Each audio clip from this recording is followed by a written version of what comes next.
한국 시일기 204번은 비세계, 변선우 시인의 비세계입니다.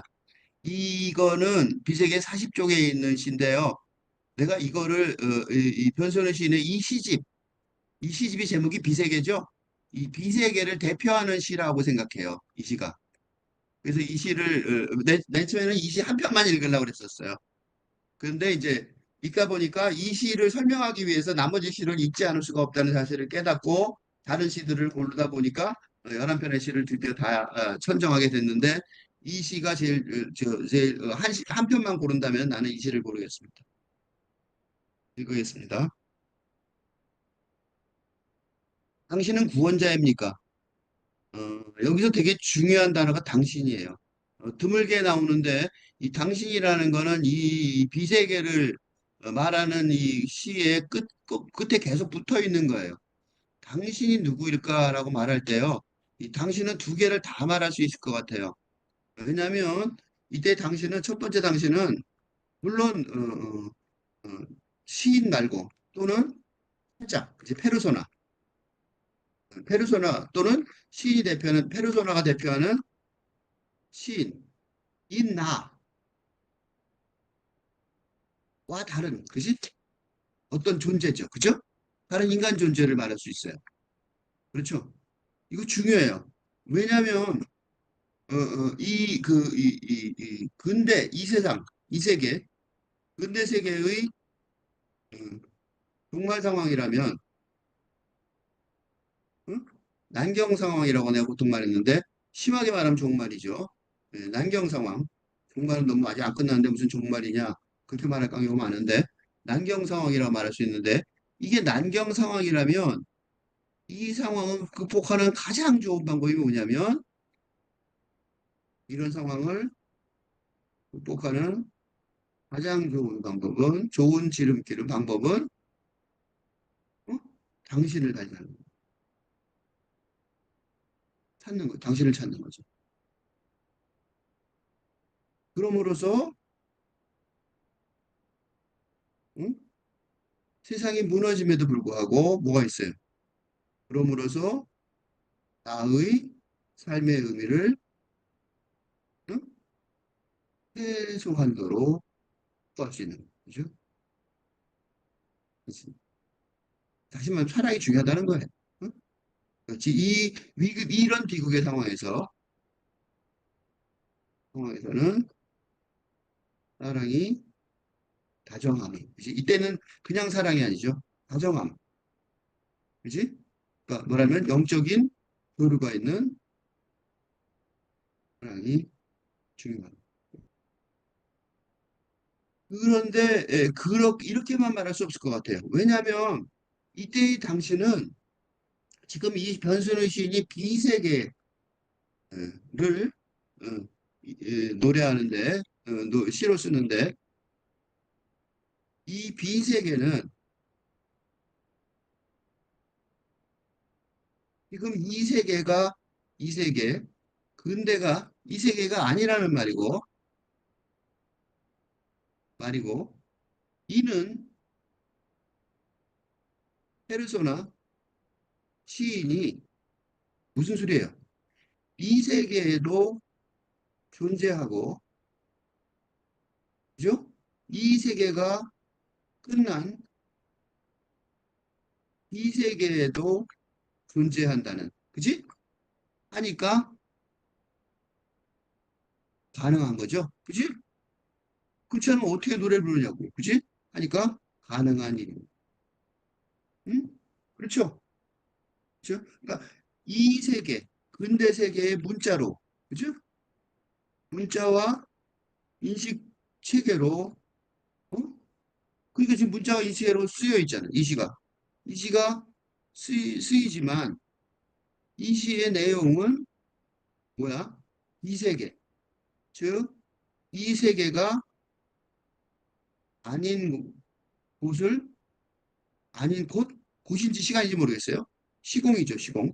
스페이스 타임이죠. 시간이고 공간이도 아닌 거죠. 스페이스 타임. 장소만은 아니에요. 그렇죠?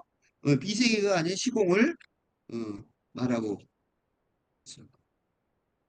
그렇다면, 그렇다면 이 당신은 사실은 나의, 어? 나의 페르소나, 그지?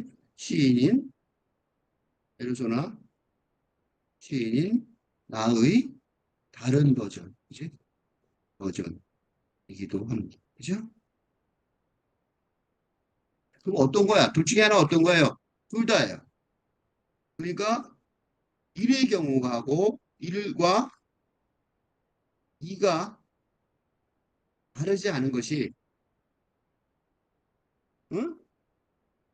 진짜 사랑이라면 기존의 나를 벗어난, 그지? 나가 되지 않을 수 없으니까. 그 없으며, 그죠? 또, 비세계의 페르소나 시인인 나가 되려면 이 세계의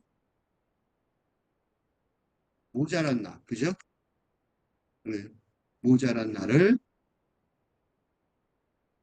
영성, 영혼의 수준까지 사랑하지 않으면 안 되기 때문입니다. 그두 개가 어쨌든 되는 거죠. 그래서 무슨 단어가 설립이 돼요? 구원자가 성립이 돼요. 이 구원자라는 말은 굉장히 심한 말이죠. 구원이란 말은 뭐예요? 영혼의 구원이니까. 그치? 누구예요? 예수 같은 신이죠. 어, 선지자, 선지자 같은 응? 초월적 존재입니다. 그지? 그러니까 당신은 구원자입니까? 이게 굉장히 중요한 화두인 거예요. 이 시인한테.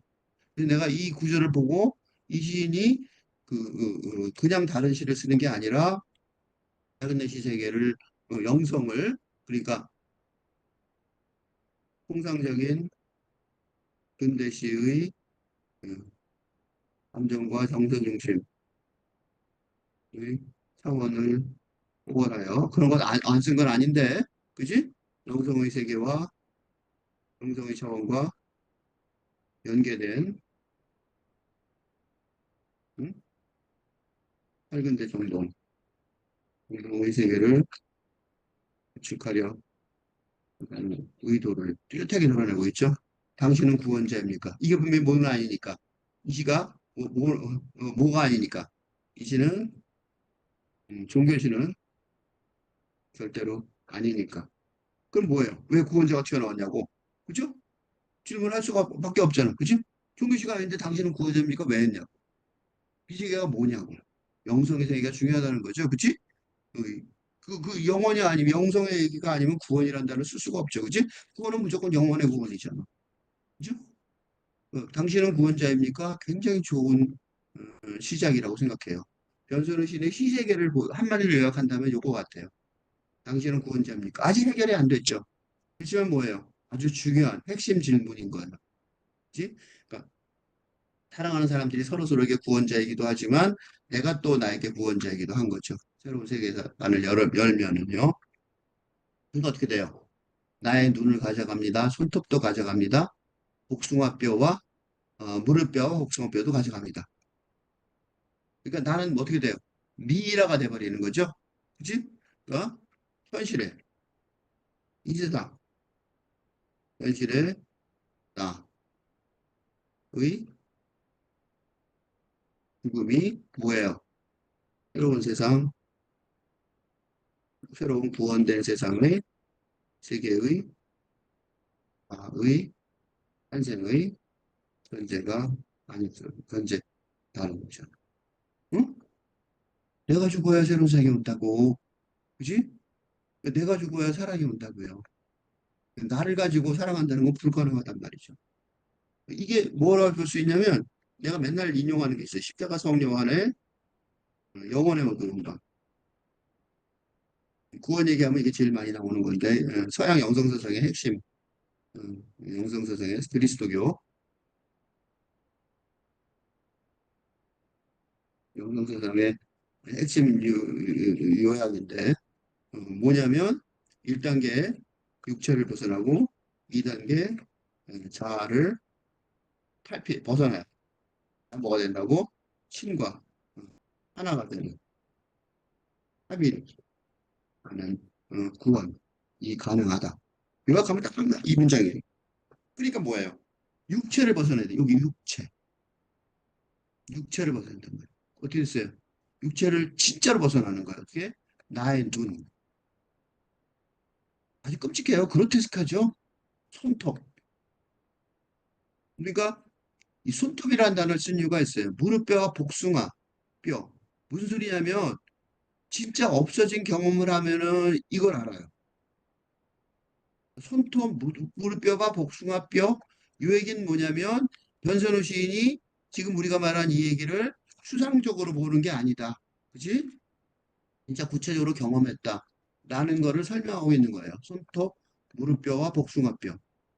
그러면 그로테스크한 얘기처럼 보이고, 그 다음에 이게 공상 속의 얘기처럼 보이죠. 환각, 그지? 환상이나 환각처럼 여겨질 위험성이 있는 게 뭐예요? 있다는 게 명성사상의 사상, 특히 그러니까 저 세상, 그죠? 비세계를 그리는 시의 위험성이 있단 말이죠. 그지? 이 존재한다는 거. 응? 시의 문제, 그지? 존재성, 그지? 시의 존재성에 문제가 있단 말이지. 시의 존재성에 도전, 도전성이 도전받는 거죠. 그런 게 어딨어? 상상한 거지. 너 혼자 생각한 거지. 그러잖아요. 그지? 근데 고대의 현명하게 싹 빠져나왔어요. 어떻게 된줄 보세요? 요 문장이에요. 나는 여기 박제됩니다. 멋진, 이거 보고 깜짝 놀랐어요. 너무 잘 썼어요. 이 박제란 단어를요, 우리나라에서는 박제라는 단어를 보면요, 이 시를 생각 안 하면 말도 안 돼요. 무슨 시요? 이상의 날개. 이 박제란 단어가 나오면 딱 이상의 날개가 떠오를 수밖에 없어요. 박제가 되어버린 천재를 아시오. 이 구절이 안 떠오르는 사람은 별로 없단 말이죠. 응? 변선호 시인의 시 정도로 읽을 정도가 되면 박제란 단어를 또 하면 이상의 날개에 나는 유쾌하오. 이럴 때 연애까지도 유쾌하오. 이걸 내가 쭉 다 읽으려다고 맘먹었는데 너무 길어서 나중에 언젠가 생각이 나면 하겠습니다. 근데 박제, 이상이 왜 박제라고 썼는지, 박제가 되어버린 천재라고 말했는지 그 설명은 내가 올라가서 하겠습니다. 원래는 야심차게 이거를 다 인용을 했는데 어디가 인용했냐면 요 앞에. 그러니까 요게 시작이에요. 이상의 날개의 시작은. 그 33번지라는 것이 구조가 흡사 유곽이라는 느낌이 없죠. 창녀천이죠. 그러니까 넓지 않다고 이상의 날개의 시작을 여기가 이제 본문의 시작인데 본문의 앞에 떨어져 있어요. 이만큼 한 줄 떨어져서 딴소리를 해요. 서론이지 서문이나 뭐 개론 비슷한 거예요. 그리고 굿바이 하고 그 한 얘기를 쭉 끝낸 다음에 그 다음에 꼭 자기 앞에 얘기 안 한 것처럼 하듯이 리얼리스틱하게 사실적으로 그 33번지라는 것이 구조가 마치 유곽이라는 느낌이 없지 않다. 이렇게 시작해요. 요거는 이제 등장인물이죠. 등장인물이 등장하고 사람들이 살고 거기 주인공이 나오죠. 주인공이 나와서 그 주인공이 날고 싶다 어쩌고 그러잖아요. 근데 중요한 거는 이 앞부분이에요. 이 앞부분을 인용했다는 거예요. 앞부분 요거 한번 봅시다. 박제가 되어버린 천재. 이상을 좀 알고 있는 것 같아요. 이상이 박제화돼버린 천재라고 말한 이유는 이상의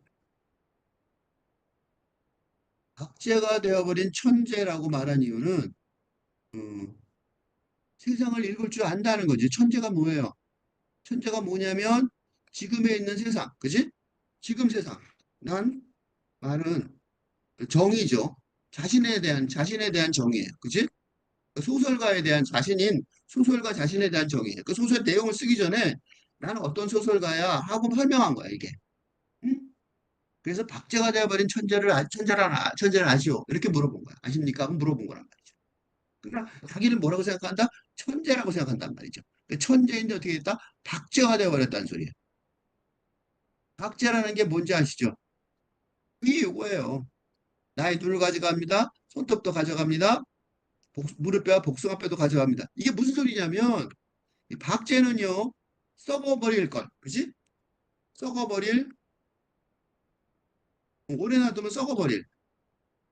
그러니까 그 보통 이제 그 표본을 생물 표본을 보존할 때 알코올 보존이 아니라 알코올 보존이면 썩어버릴 거 없겠죠, 그죠? 보존이 아니라 박제로 만들 때는 어떻게 돼요? 썩어버릴 썩어버릴 육체성을 제거하는 게 첫 번째 작업이죠, 그지? 첫 번째 작업이 그렇죠? 그러니까 이 자기의 그 자기가 천재성은 자기가 천재성이 있지만 그 천재성이 육체성의 육체로 그러니까 자신의 천재성이 육체가 존재해야 있는 그 세계죠. 이번엔 그 세계죠. 문제야. 일제시대죠. 일제시대의 상황에서 일제강점기의 상황에서 그죠? 발휘할 수 없다는 거죠. 그지? 발휘할 수 없다는 어, 현실을 자각하고 있다는 거예요. 이 첫 번째 말이에요. 그지? 그러니까 육체를 가지고 자기의 사상을 전달해야 되는데, 그지? 전달이 안 된다는 거예요. 그걸 알고 있다는 거예요. 그 일제강점기의 상황이라는 것이 이렇게 되면 뭐 그냥 뭐 그럼 독립을 했냐 그게 아니란 말이에요. 일제강점기가 중요한 게 아니라 그 일제강점기가 가 있던 그 1930년대, 2, 30년대, 30년대의 역사적 상황입니다. 역사 인식이라고. 이상이 갖고 있던 히스토리컬 컨시어스니스가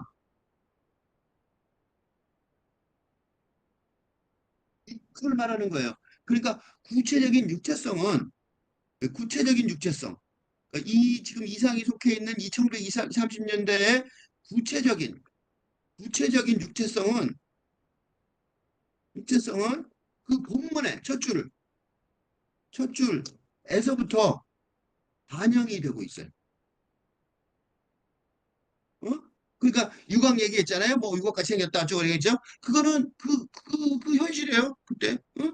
그러니까 그 장면 보면서 보면 아, 일제시대도 이렇게 생겼구나.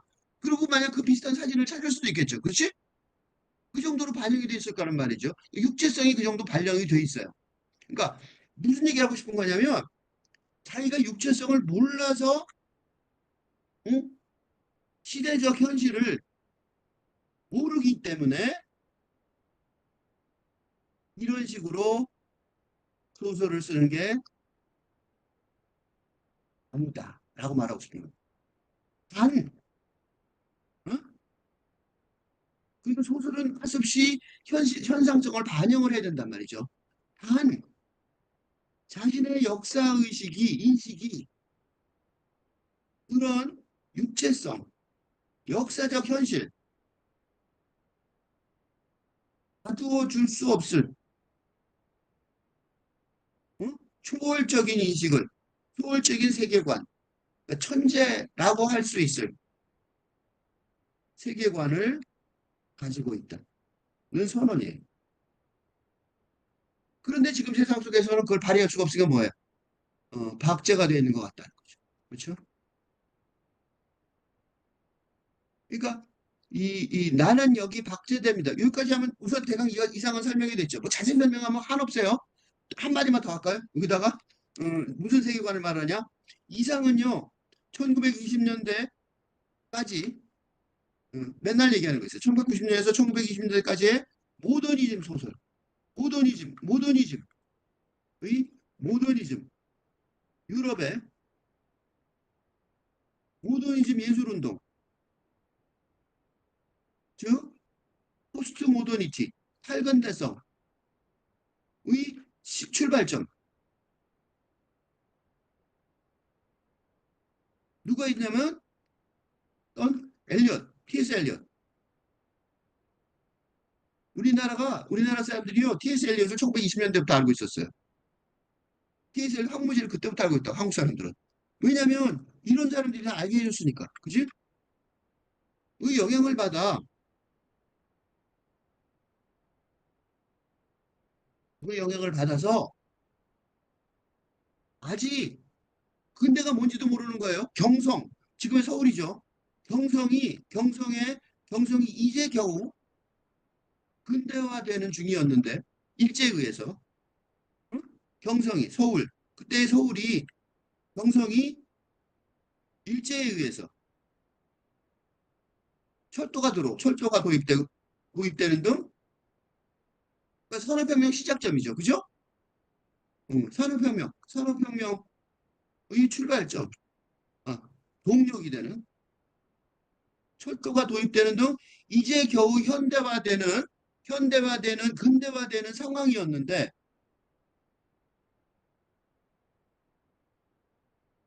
더 웃긴 뭔지 아세요? 이게 얼마나 재미냐면, 그런데, 그런데, 그, 한국인은 그때 아직 인대가 뭔지도 모르는, 그지? 뭐였어요? 조선시대의 중세적 사고방식에 젖어 있던 상황이었습니다. 그런데, 이었고, 이런 상황에, 이런, 이런 현실에 이상이 스스로 고백하듯이, 이상이 스스로 고백하듯, 뭐라고 하는지 알아요? 나는 왜 아직도 19세기적이냐? 라고 말했듯이, 왜 그러냐면, 여성의 정조에 관해서, 그지? 스스로 고백하듯, 여성의 정조에 관해서, 말로는 자유연애라 그러면서 여성의 정조에 관해서 고민하는 거예요. 말했듯이, 이런 성향에서 벗어나지 못하고 있었어요. 그러니까 무슨 소리냐면, 그러니까 전근대 중세, 근대와 탈근대가 이상이라는 시인의 세계 속에 어? 혼재되고 있었어. 그치? 이런 놀라운 인식이 천재적이지만 이런 엄청난 시간의 흐름을 축약할 뭐가 없었어요. 문화적 힘이 이게 도입되는 중이니까. 그치? 없었기에 박제된 상태라고 느낄 수밖에 없었을 것입니다. 응? 이게 이상의 비밀이에요. 그래서 이상은 지금도 굉장히 매력 있어요. 왜? 탈근대도 들어있으니까. 그리고 이건 뭐예요? 이상의 매력은 더 놀라운 건 뭔지 아세요? 이런 이상의 매력은 한국인이 에게 그치? 부모에게 효도 같은 전근대적인 에토스, 음, 에토스와 그치? 그런 정서가 있죠? 있어요. 부모에게 뭐 그치? 자식을 갖다가 죽어라고 있잖아. 에토스. 그다음 뭐예요? 부자가 되겠다는 현대 자본주의의 자본의 물질주의. 그리고 뭐예요? 어? 세계를 앞서가겠다는 하려는 하던데죠. 진취성의 국가정으로. 응? 이런 혼재 상태가 지금도 계속되고 있어서 이런 이상의 매력을 어떻게 할 수 있어요? 우리가 잘 느낄 수 있죠. 응? 이런 이상의 매력이 지금도 작동하고 있고 더 웃긴 게 뭔지 아세요? 이런 혼재성이야말로 한국 문화의 핵심 특징이라고 할 수 있습니다. 특징이며 이게 K-팝 등 한류가 세계 전역에 호소력이 있는 이유이기도 그렇죠? 그러니까 이게 되게 중요한 얘기예요. 응? 이게 중요한 얘기예요. 근데 여기서 중요한 거는 이제 이거는 이제 그 이장 얘기고 우리는 이제 지금 변선우 시인의 시를 읽고 있으니까 변선우 시인의 시로 돌아가면 여기서 나는 여기 박제됩니다 그랬잖아요. 나는 여기 박제됩니다. 지금 무슨 얘기하는 거예요? 변선우 시인이 영악해요. 변선우 시인은 자신의 비세계 탐구 작업이 뭐야? 이상에서 시작된 한국 문화의 전통을 이어가는 작업임을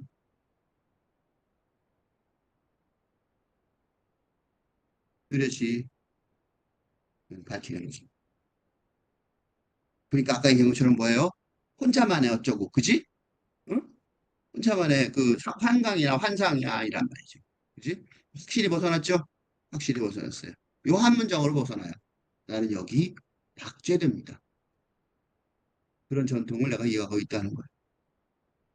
근데 단지 이상과 달리 이제 많은 그 우리가 뭐가 있었어요? 이상이 없었던 뭐가 있었어요? 문화적인 힘이 있죠? 이제는 굉장히 많이 지나갔죠? 문화적인 힘이 있어서 이런 시인이 나온 거란 말이죠. 당신은 돌아가 나의 일을 계시합니다. 이 보세요. 나의 일 그랬죠? 나의 일. 당신은 돌아가 나의 일을 계시합니다.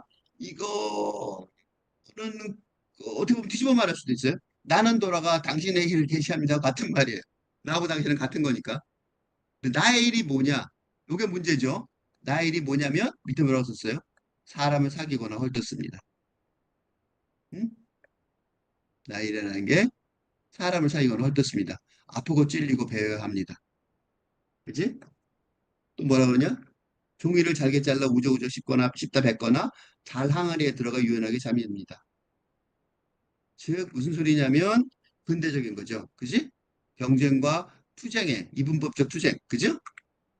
그 나의 일이라는 게 당신이 구원자니까 당신을 구원자라고 한다면 나는 근대인이니까. 그래? 그리고 이 당신이 돌아간다면 이 근대 세계로 이 세계로 그러니까 이 세계로 오는 거죠. 온다면 그런 뜻이죠. 어, 뒤집어 말한 거예요. 반어법적으로 쓴 거예요. 응? 당신은 돌아가 아니라 당신의 입장에서 보면 돌아간 거고 나의 입장에서 보면 여기죠. 그치? 나의 지금 나는 이럴 일을 합니다라는 말을 이렇게 쓴 거예요. 당신은 정말 나와 닮아갑니다. 당신은 정말 나와 닮니다. 요 참고자료 2번이 이거예요. 당신은 정말 나와 닮아갑니다. 이 말을요. 당신은 정말 이 변선우 시인의 시적 시어의 특징 중에 하나가 반어법이에요. 요건 뒤집어 말해서 나는 정말 이거 당신과 내가 같다면 당신이 있고 나라면 즉 응? 당신이 구원자라면 뭐가 되겠어요? 나의 구원자가 되는 거죠? 응. 나의 구원자라면 응? 당신은 나니까 그러니까 나는 정말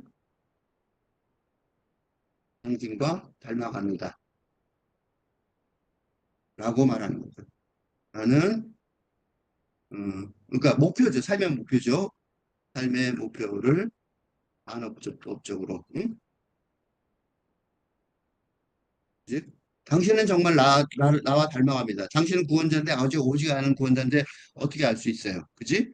근데 내가 당신을 닮아갔으니까 당신이 날 닮아가는 거죠. 그게 그 자료가 하나 있어요. 뭐가 있냐면 변선우 시인의 그 산문 이 시집에 맨 끝에가 산문 비세계라는 산문이 있었거든요. 그 비세계라는 산문의 끝부분이에요. 부분이 딱 그 생각이 났어요. 이 생각이 날 정도예요. 걷다가 생각하다가 침대를 전회하면서 하는 삶. 아름답고 소박하게 오가는 삶. 그러니까 현실 세계에 큰 기대가 없이 그지? 침대에서 전전하면서 산다는 거죠. 그렇지만 중요한 거는 걷다가 생각하는 거다는 거죠. 그지? 그냥 걷는 게 아니라 생각하며 걷는다는 거죠. 이거를 뭐라고 보냐면 선배님도 선생님도 아마 조상님도 하시던 꾸밈 없는 삶, 이 모델이 되는 삶이에요. 선배님은 모르겠지만 선생님은 누구였죠? 이승우 선생이겠죠? 응, 이승우 선생이에요. 이승우 선생님도. 응? 또 조상님은 누구겠어요? 뻔하죠? 이상이죠. 전선우 시인의 조상은 한국 시의 조상이니까 한국 모더니즘의 조상 대신 이상. 그죠? 어. 그 사람들이 다 목표로 했던 게 뭐냐? 아름답고 소박하게 오가는 삶이었을 거다 이거지. 그치? 그래서 뒷모습이 없어 붙이지 못하겠지만 편지를 쓰리라고 생각한다. 아까 편지 쓰는 게 다른 시에 나왔었는데 내가 이걸 보고 그 시에서 다른 시에서 내가 분석할 때 편지가 붙이지 못한 수신자가 없는 편지라고 얘기를 했던 이유가 바로 이거예요. 뒷모습이 없어 붙이지 못하지만 앞모습도 없죠. 세상에 없으니까. 그러니까 세상에 없으니까 앞모습도 뒷모습도 없는 거죠. 그렇지만 앞모습도 뒷모습도 없는 것이 없는데 그 사람들하고 대화하는 게 문학의 힘이죠. 문학적 상상력의 힘이니까 앞모습도 뒷모습도 없어 붙이지 못하지만 편지를 쓰리라고 생각한다. 나는 나의 손등을 어렵게 더듬어 본다. 이게 뭐냐면 나라는 사람은 지금의 나죠. 그죠? 이 세상의 나, 이 세계의 나지만 나의 손등은 어떻게 돼요? 나의 손등은 구원자인 당신과 어? 연계되어 있다. 영혼으로, 영혼, 영성의 세계에서 연결된. 그게 아마 나의 손등이란 말로 말한 것 같아요. 어? 어떻게 나의 손등을 내가 어렵게 내가 내 손등을 만지는 게 그렇게 어렵진 않잖아요. 그치? 근데 여기서 나는 나의 손등을 어렵게 더듬어 본다고 말했잖아요. 그건 뭘 뜻하냐면 그 손등이란 말로 연결되어 있는, 그죠? 뒷모습이죠. 손의 뒷모습이죠. 손의 뒷모습이니까, 그죠? 뒷모습 앞에 쓴 말을 연결하는 것 같아요. 연결된 손의 뒷모습. 음, 음. 어렵게 머금어 보게 되죠. 햇빛이 망토처럼 펄럭인다. 망토처럼 펄럭인 햇빛은 에너지를 잠재성으로 엮어낸 것이라고 생각한다. 펄럭이는 망토 사이로 얼핏 보이는 저기. 이게 아주 노골적인 묘사예요. 자기 시세계에 대한 아주 노골적인 묘사인데, 그러니까 햇빛이 망토처럼 펄럭이는 걸 보면서 펄럭이는 망토 사이로 얼핏 보이는 저기. 이게 뭐예요? 이게 시인이 계속 말하고 있는 비세계. 망토 사이로 비세계. 그리고 계속 보니까 뭐가 보여요? 제정신 세계. 음, 이게 비세계하고 제정신 세계가 된 거예요, 이게. 어. 변선우 시인의 비세계와 제정신 세계는 그런 선배들의 세계를 연결하려고 영성으로 노력을 하고 만나다가 햇빛을 그냥 일방적인 햇빛을 보는 게 아니라 망토처럼 펄펄락이는 햇빛을 보고 그 망토처럼 펄럭이는 햇빛이 된 이유는 뭐냐면 물질과 에너지를 잠재성으로 엮어낸 게 햇빛이잖아요. 양자역학이에요. 파동이죠, 파동. 그러니까 지금 현재 만들어진 그러니까 양자역학적으로 설명하면 이거 너무 긴데 짧게만 설명해 볼게요. 파동인 음? 파동인 파동인 세계가 관찰자가 생기면 관찰자가 있으면 잠시 입자가 되듯 그지? 그지? 얽힘의 상태에 있는 그러니까 모든 세계가 얽힘의 상태에 있어서 그죠? 있으니까 다 파동이니까 다 섞여 있을 거 아니에요? 파도처럼 흔들러 가는 거예요. 빛 같은 것들이 햇빛은 빛이니까 햇빛이 양자역학을 얘기한 이유가 뭐냐? 햇빛이 빛이 나서 그런 거예요. 그래서 양자역학적으로 설명하면 그러니까 펄럭이는 망토 사이로 얼핏 보이는 거죠. 그죠? 펄럭이는 망토는 파동 같잖아요. 그죠? 그 파동 사이로 얼핏 보이는데 그 세계가 지금 이 세상이기도 하지만, 어? 이 세상이기도 하지만 저기는 대어잖아요. 그러니까 여기가 아닌, 이 세상, 여기, 히어. 그러니까 이 시인은 여기 보이는 이 세상, 그지? 히어가 아닌 저기를 볼 수 있었던 거죠. 뭘 통해서? 선배들의 전통을 통해서. 바람이 불고 저기서 철쭉이 짜증나게 떨어진다. 잡초는 서로 비벼대며 솜을 만든다. 나는 눈을 질끈 감고 입술은 동그랗게 말고 바람에 박자 맞춰 휘파람을 준비한다. 아, 말아 피우고자 챙겨둔 백지를 꺼낸다. 그런데 백지에서 난데없는 글이 생겨난다. 나는 주인공처럼 군다. 그래서 이 삶이 이 세계가 너무 편하다. 이게 다른 비세계에서 나온 글이죠. 이게 이 시인이 이 자기 시를 써가는 핵심적인 문장 같아요. 그러니까 나는 선배들의 선배, 선생님, 조상님의 도움을 받아. 그러니까 전통을 도움을 받아 내가 너는 근데 이 아니라는 자각을 하게 되어서 반성한 거죠. 반성하는데 하면서 말하는데 내가 너무 주인공처럼 행동하다가 망해버렸다라는 걸 알게 된 거예요. 이게 시를 쓴 원인이에요. 이게 이 주인공처럼 나는 주인공처럼 내가 무슨 주인공이라고 아닌데 그지? 그런 의식이 변선우 시인의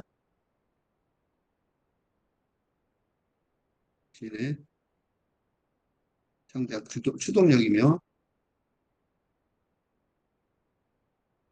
라고 할 수 있는 거죠. 수 있는 문장이라고 보여요. 이게. 어? 이거는 이렇게 저그 혼자 쓴 게 아니라 위에 있는 문학적 전통을 따라서 배워서 쓴 거죠. 다시 돌아가서 보면 그래서 당신은 정말 나와 닮아갑니다.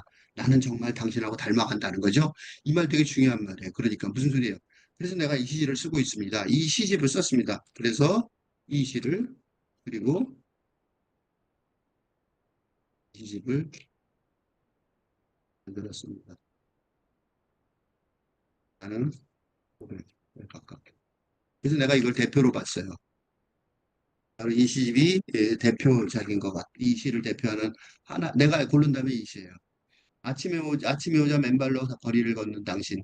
아스팔트와 나뭇가지와 흙먼지의 역사가 나왔죠? 자기가 걸었던 거야. 응? 아스팔트와 나뭇가지와 흙먼지의 역사. 짐작이 되죠? 인류는 거꾸로 가보세요. 이것도 거꾸로 보면 되죠? 변소리 씨는 반어법이 좋으니까. 흙먼지가 먼저 있었고, 나뭇가지의 길이 있었고, 아스팔트의 길이 있죠. 그 길을 걷는 당신이란 말이죠. 그지? 맨발로 걸으니까 어떻게 돼요? 찔림으로 비밀이 간직됩니다. 요것도 또 보면 알 수 있어요. 요거예요. 이 폭탄 마니아에 나오는 일부인데 여기서 그 답을 찾았어요. 깨끗하게 떠오르는 기도, 눈앞에 산란하는 빛, 수영하는 일의 신비로움, 집착하고자 하는 용기. 무슨 소리예요? 선구자죠. 예언자. 그죠? 대표적으로 희생당한. 그죠? 인류를 대표해서 예수를 비롯해서. 그지? 예수만은 아니죠. 비롯한 인류를 대표해서 육체적으로 고난을 당한 당신들의 역사, 의 가는 길을 자신도 찾아나가는 중이다. 그런 말이에요. 어? 그러니까 이게 지금 자기가 하는 시 쓰기가 그러니까 변선호의 시 쓰기는 시인의 시 쓰기는 뭐예요? 영성의 차원에서 진행된다고 볼 수 있어요. 그죠? 그러나 흔적은 지워지지 않습니다. 참고자료 사러 가보면 흔적이라는 단어가 이 비세계라는 시집이요. 처음 시작한 게 이거예요. 서시예요. 이게 첫 번째 시인데 세계를 발견하였어요. 이게 시집의 첫 번째 문장이에요. 이 말은 발견하였어요. 이 말은 세계를 발명하였다는 의미의 발음 아니에요. 세계를 발견한 게 아니라 발명한 거죠. 어떻게 발견했냐면 세계의 경계에 당도하여 문을 밀어 열듯 선을 넘어 입장하였어요.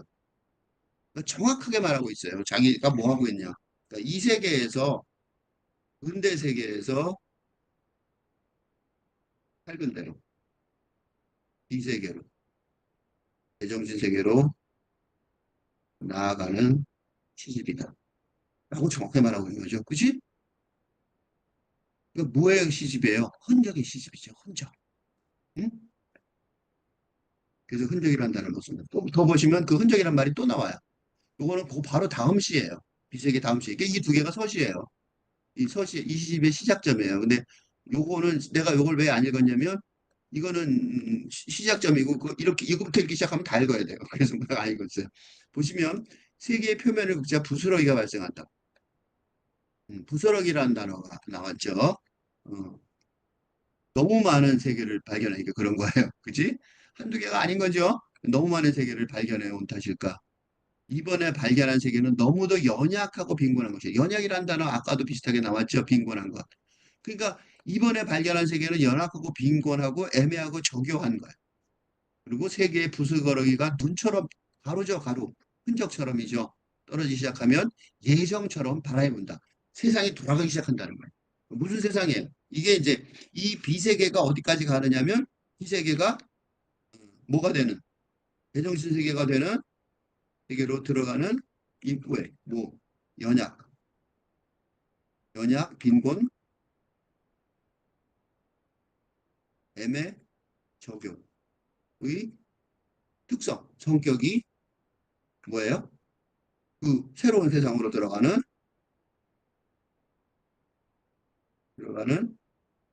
탈근대 신화, 롤런 같은 만화에는 신화적인 티켓이죠. 응? 그러니까 이런 세상, 이런 걸 그리겠다라고 이미 말했어요. 그래서 이걸 내가 그 흔적이라는 단어로 설명을 하고 있는데 다시 돌아가서 흔적이라는 단어를 또 보면요. 이 흔적이라는 단어는요. 거기서 끝나질 않아요. 이 흔적은 사실은 누가 이 흔적이라는 단어 쓰면 또 누가 제일 먼저 생각나냐면 이것도 보자마자 생각하는 사람들 많을 거예요. 누구예요? 데리다죠? 데리다가 데리다가 언어 대신에 제시한 단어가 탈근대 용어가 탈근대적 인 용어가 흔적입니다. 트레이스. 언어라고 말할 수 없다는 거예요. 랭귀지가 아니라는 거죠. 랭귀지 대신에 근대적인 언어 대신에 랭귀지 대신에 즉 뭐예요? 근대 언어가 분리문자라면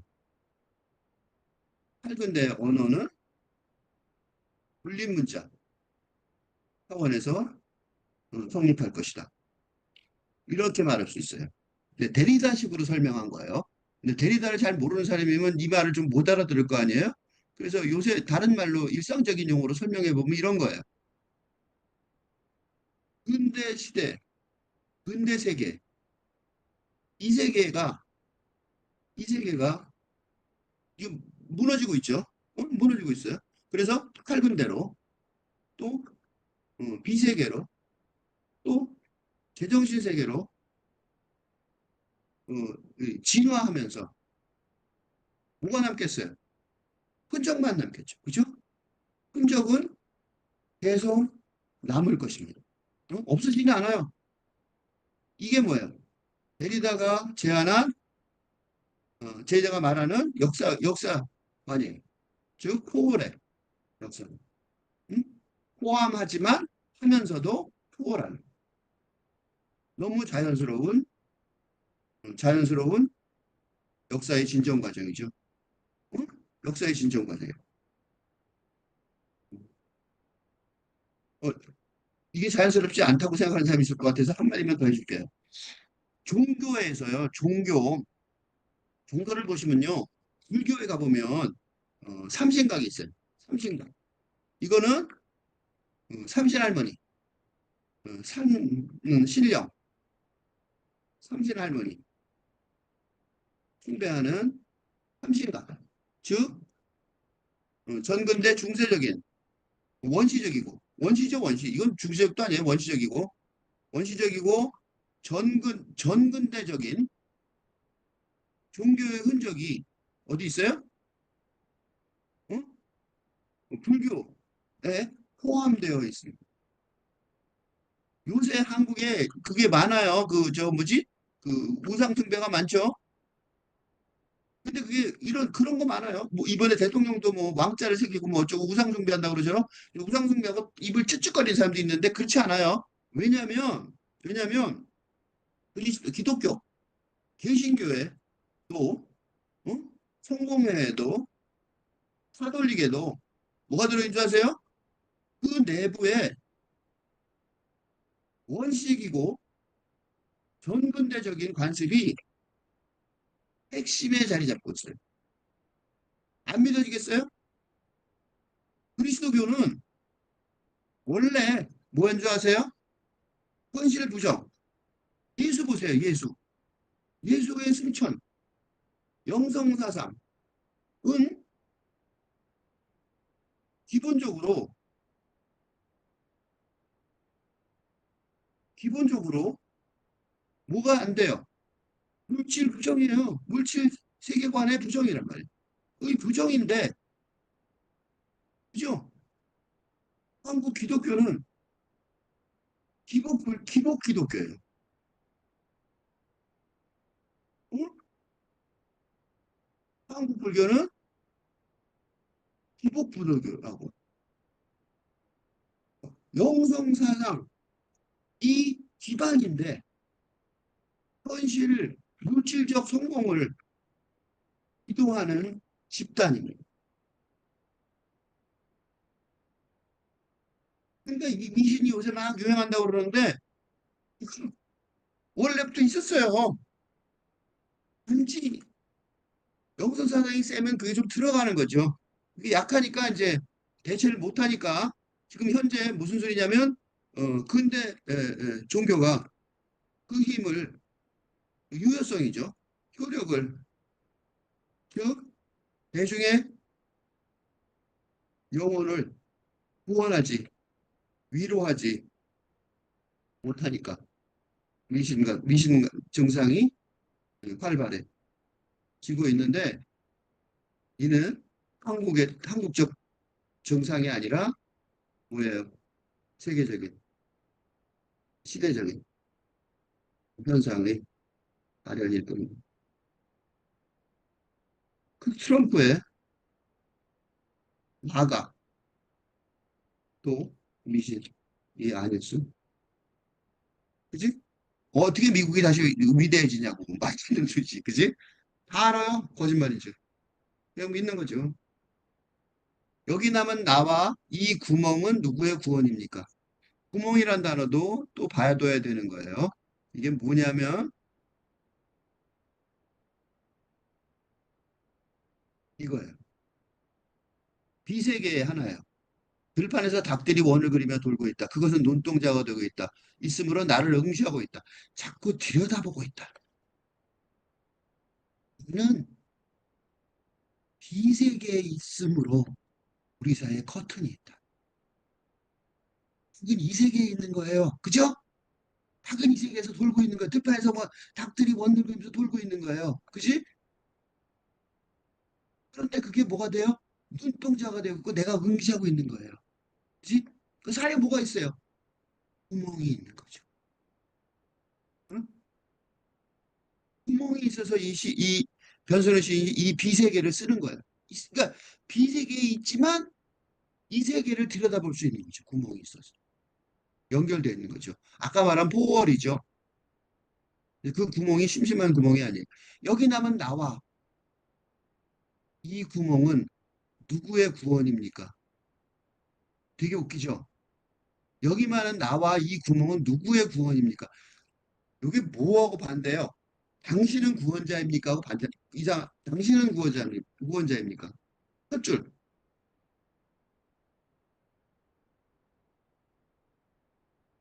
나는 일행과 불협화음을 이루어요. 이루는 건 왜 그래요? 나가 어디 있어요? 이 세계에 있으므로. 응? 당신, 나임으로. 그지? 그지? 이거 누가 구원이에요? 구멍이 구원이죠. 그지? 뭐 구원이야? 이 세계와 이 세계를 연결하는 힘. 이, 그지? 그 당신은 구원자입니까? 그거를 근대식으로 해석하면 안 되죠. 그러니까 이 당신은 구원자입니까를 어떻게 해석하면 안 된다? 언어적으로, 그치? 응.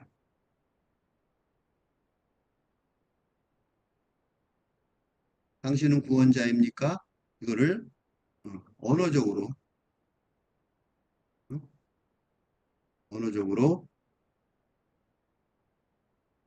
근대적으로 해석하는 실수를 범하지 않는다.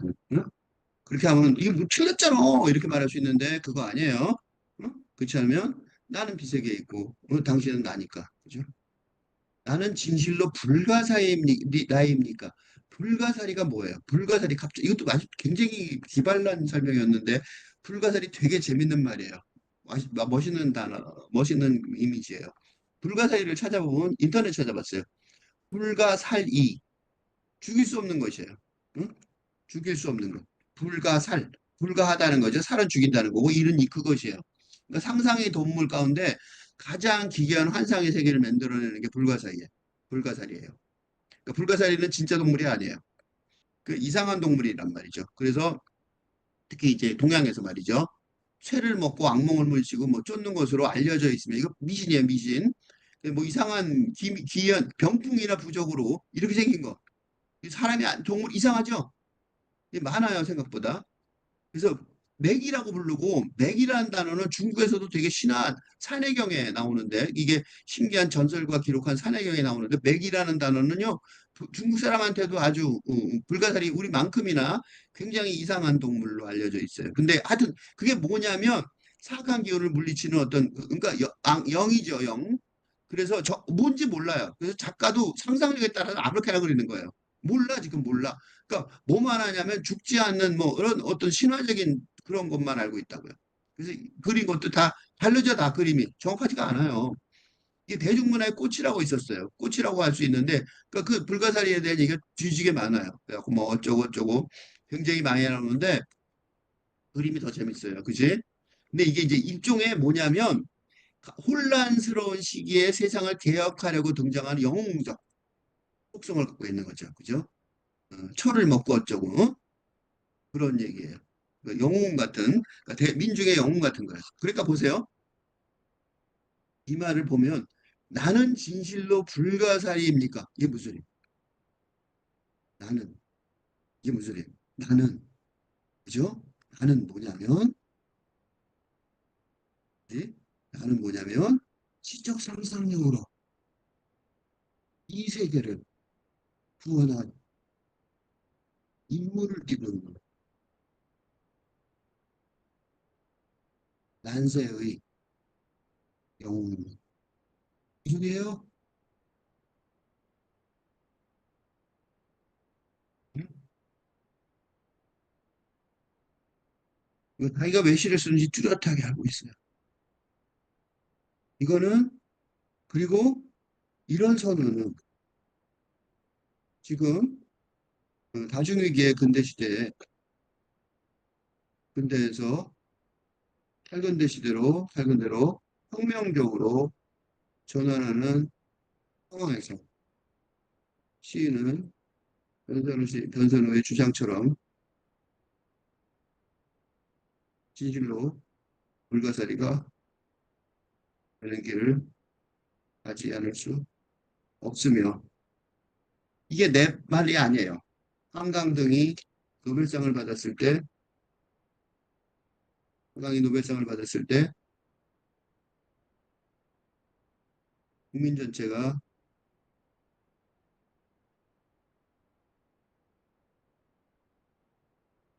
국민 전체가 기뻐하는 어? 바탕에 그지?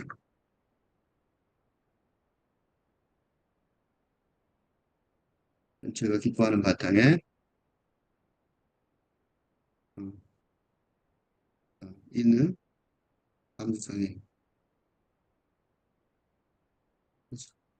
그렇게 생각해요. 그러니까 은근히 그 시인이나 이런 시적 선생을 가진 사람들이 그거 하길 바라는 거죠. 응? 구원할 길을 찾아가길 바라는 거죠. 마지막 두 줄입니다. 그래서 당신은 오래된 곡식과 메마른 생선을 씹으며 세계를 배태합니까? 누구지 아시겠죠?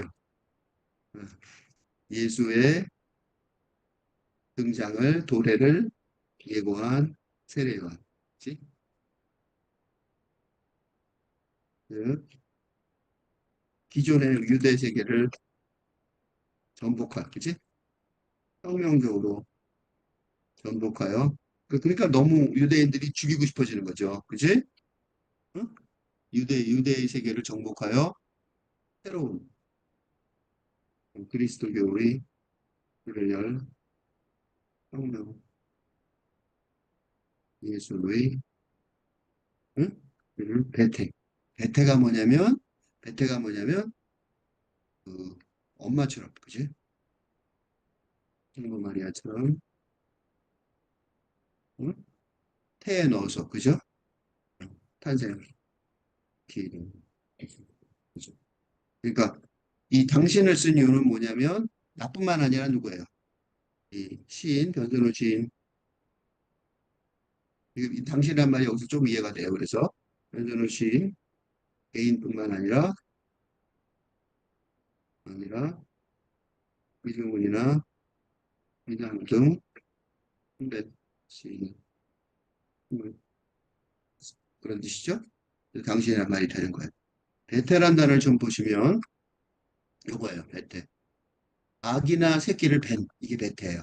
그거는 첫 번째지만 두 번째가 뭐냐면 어떤 현상이나 사물이 발생하거나 일어날 원인을 속으로 가짐. 그죠? 이게 이제 시적 상상력의 힘이죠. 지금 당장 만들어내진 않지만 그래서 베테랑 말 잘 쓴 것 같아요. 탄생시키는 게 아니라 아직 만들어내는 건 아니죠. 세례요한이 새로운 세상을 만든 건 아니잖아요. 예수가 온다고 예고했을 뿐이죠. 그렇죠? 그러니까 베테한 거죠. 세례요한도 그처럼 원인을 속으로 가지고 있었던 거죠. 이게 이제 이거하고 관련된 시가 하나 있는데 태몽이라는 시가 있었어요. 변순의 시인의 시 중에 빨리 읽어보겠습니다. 누가 내 머릿속에 해변을 불어넣었나? 이때 해변은 새로운 세상의 해변이죠. 갑자기 새로운 세상의 해변이 내 머릿속에 있다는 거예요. 안 쓸 수가 없는 거예요. 파도가 철썩 쳐서 백사장을 때리고 있나? 물속 튜브를 타는 데가 있다. 그걸 타고 넘어가는 거죠. 그걸 어떻게 해요? 무너지는 태양 속으로 헤엄쳐 들어가는 거죠. 왜? 거기서는 건져할 수 있나? 메마른 꿈을 고백하면 모래가 지근질시킨다. 나는 일순간 백사장의 마음이었다가 이건 꿈이 아닌가 몇 번 태어났으니 용서를 받, 한두 번 태어난 게 아니죠. 계속해서 변하면서 살아가니까 용서받을 수 있는가? 있지 않은가? 백사장은 꿈보다 멀어지고 누군가 바람 빠진 튜브를 떠내려 보낸다. 바람 빠진 튜브를 떠내서 보내주고 구원해 주는 거예요. 누구시죠? 어머니이신가요? 아무도 없는 튜브가 앞으로 나간다. 자꾸만 간다. 뭔지 모르지만 앞으로 자꾸 가는 거예요. 물결이 내 가죽이 되는 것 같다. 햇빛이 나와 물을 꿰뚫는다. 막처럼. 햇빛이 나와 물을 꿰뚫어서 막처럼 되는 거는 새로운 세상으로 들어가는 거죠. 조금만 더 버티면 무너질 수 있겠다. 가루처럼. 이거는 비극이 아니에요. 엄청난 긍정적인 표현이에요. 거기를 향해 침몰할 수 있겠다. 그러니까 서로가 되는 건 좋은 일이고 무너지는 건 좋은 일이고 거기를 향해 침몰하는 건 좋은 일인 거죠. 태몽, 새로운 세상의 탄생, 불가사리 같은 영웅을 내서 탄생하려는 노력을 하겠다 하는 게 이 시, 그러니까 이 시의 저거 같죠? 대표시 같죠? 처음부터 이제 한번 읽겠습니다. 비세계 변선우. 당신은 구원자입니까? 나의 눈을 가져갑니다. 손톱도 가져갑니다. 무릎뼈와 복숭아 뼈도 가져갑니다. 나는 여기 박제됩니다. 당신은 돌아간 나의 일을 계시합니다. 사람을 사귀거나 헐뜯습니다. 아프고 질리고 배회합니다.